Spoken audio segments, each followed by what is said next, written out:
Taorian'ny fifananana ary dia nisy resaka ny fanaovana tamin'ny filohan'ny Fédération Malagasy ny taranja handball ity nambarany fa dia niakatra ny afo teknikan'ireo mpilalao sy ny ekipa malagasy tamin'ny ankapobeny zany tao anatin'ny taona vitsy izay na dia mafy aza nefa ny fandraisana ity fiadina ny amboaran'ny Oceana Indiana ity dia totosa atsaka ny sandavany ihany izany araka izao jery todika fofoy ataon'ny filohan'ny fédération izao. La Réunion manana niveau arrêtitsika teo fa misy première division anakireo avy any France zao mivenona koa La Réunion lalao teo misy an'le paillety anankiray dia misy an'le joueur anankiray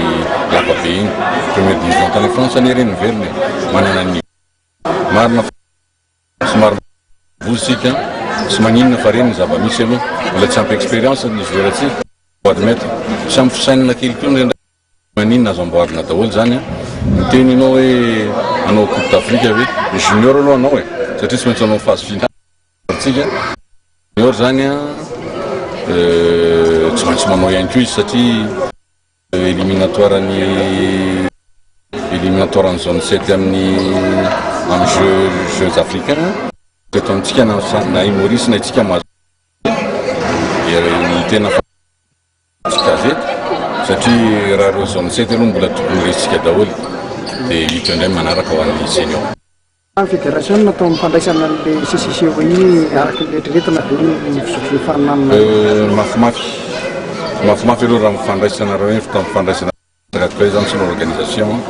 mafimafy enjakenjana fa dia reny moa izy reny matsara misy lesona misy zavatra azo arenina misy zavatra koa hita hoe hita somatsara. Afaka herinandro vitsivitsy aiza indray CGSO iny hoe raha namiaraka ministère dia efa niomana araka izay tratra ihany fa dia manomboka amin'ny 14 indray tsika sady dia efa mandray mikady Oceana Indiana rehetrarehetra dia efa miomana araka izay azo atao na eo amin'ny lafiny fandraisana na eo amin'ny lafiny teknika tsika fa za mahita fa ny cadet junior tsika zany tsara.